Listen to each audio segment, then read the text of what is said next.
Marwari mid आप देख रहे हैं। आज है 6 अक्टूबर 2023 शुक्रवार का दिन और हिंदू तिथि के अनुसार आश्विन माह की सप्तमी तिथि है। नजर डालते हैं आज की बड़ी खबरों पर। शुरुआत करते हैं देश की सबसे बड़ी खबर के साथ। पीएम मोदी 5 अक्टूबर को राजस्थान और मध्य प्रदेश के दौरे पर रहे। पहले पीएम मोदी राजस्थान के जोधपुर पहुंचे, जहां उन्होंने मुख्यमंत्री गहलोत पर सरकारी कार्यक्रम में मौजूद न रहने पर तंज कसते हुए कहा कि मैं सरकारी कार्यक्रम में आ रहा हूं, लेकिन मुख्यमंत्री अशोक गहलोत गायब थे, क्योंकि उनको मोदी पर इतना भरोसा है कि मोदी आएगा तो सब ठीक हो जाएगा। पीएम मोदी ने कहा, मैं गहलोत जी से कहता हूं कि अब आप आराम कीजिए, हम सब संभाल लेंगे। आपको बता दूं, इससे पहले पीएम मोदी ने एयरपोर्ट की नई टर्मिनल बिल्डिंग की आधारशिला रखी, जिसे 480 करोड़ रुपए की लागत से बनाया गया है। साथ ही में जोधपुर IIT देश को समर्पित किया। इस दौरान करीब 5000 करोड़ के स्वास्थ्य, शिक्षा, रेल और सड़क से जुड़े प्रोजेक्ट्स का पीएम मोदी ने उद्घाटन किया। वहीं देखिए बड़ी खबर, जोधपुर में पीएम मोदी ने ऐलान किया है कि अब उज्ज्वला योजना के तहत गैस सिलेंडर मात्र 600 रुपए में मिलेगा। इससे सभी बहनें त्योहारों को ज्यादा उमंग से मना पाएगी। इससे देश भर की महिलाओं के साथ साथ राजस्थान के भी 70 लाख परिवारों का फायदा होगा। बड़ी खबर यह भी है, पीएम मोदी ने वादा किया है कि एयरपोर्ट से शानदार रेलवे स्टेशन बनेंगे। पीएम ने कहा, एयरपोर्ट शानदार बनाने का फैशन है, क्योंकि वहां बड़े लोग जाते हैं, लेकिन गरीबों को रेलवे स्टेशन पर जाना पड़ता है। इसीलिए पीएम ने कहा है कि मैं रेलवे स्टेशनों को एयरपोर्ट से भी बढ़िया बना दूंगा। इसमें जोधपुर रेलवे स्टेशन भी शामिल है। बहरहाल आगे बढ़ते हैं राजस्थान से। एक और बड़ी खबर, पीएम मोदी ने गुरुवार को राजस्थान की पहली हेरिटेज ट्रेन को हरी झंडी दिखाकर इसका शुभारंभ किया। बड़ी बात यह है, यह ट्रेन यात्रियों की एक सिटी पर रुक जाएगी। यह ट्रेन राजस्थान का छोटा कश्मीर कहे जाने वाले गोरम घाट और सबसे ऊंचाई से गिरने वाले गोरम घाट का जोग मंडी झरना जैसे सबसे अनोखे नजारे दिखाएगी।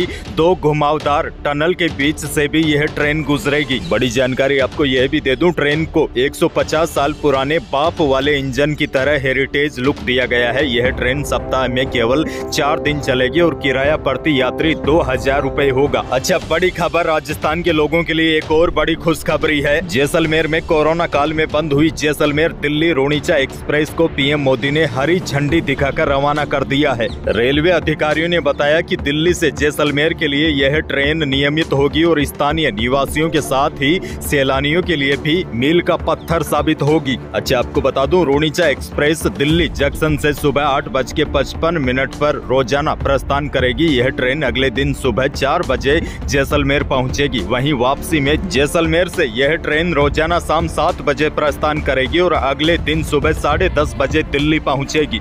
आगे बढ़ते हैं राजस्थान से। एक और बड़ी खबर, मुख्यमंत्री गहलोत ने गुरुवार को प्रधानमंत्री के आरोपों पर पलटवार करते हुए उन पर जमकर जुबानी हमले बोले। आपको बता दूं, पीएम मोदी ने जोधपुर में लाल डायरी का जिक्र किया था। इस पर सीएम गहलोत ने कहा कि लाल डायरी का षड्यंत्र बीजेपी मुख्यालय में बैठकर रचा गया था, लेकिन वो अब फ्यूज हो गया है। आगे बढ़ते हैं राजस्थान से। एक और बड़ी खबर, अन्नपूर्णा फूड पैकेट योजना में प्रदेश के 1.6 करोड़ परिवारों को चुनाव से पहले एक एक्स्ट्रा फूड पैकेट का किट मिलेगा। बड़ी खबर यह है, सीएम गहलोत ने इसके लिए 360 करोड़ रुपए के फंड को मंजूरी दी है। इसके तहत प्रदेश के 1.6 करोड़ परिवारों को 15 अक्टूबर से 15 नवंबर के बीच दिए जाने वाले नियमित फूड पैकेट के अलावा एक अलग से फूड किट दिया जाएगा। आगे बढ़ते हैं, सीएम गहलोत का एक और बड़ा फैसला, संविदा पर 3 साल तक नौकरी करने वाले नियमित हो सकेंगे। सीएम गहलोत ने इसकी मंजूरी प्रदान कर दी है। राज्य सरकार की किसी भी योजना या प्रोजेक्ट में 3 साल तक संविदा पर काम करने वाले नियमित नियुक्ति के लिए पात्र होंगे। कार्मिक विभाग ने इसको लेकर संविदा कर्मियों को नियमित नियुक्ति देने संबंधी 1 साल पुराने नियम में संशोधन भी किया है।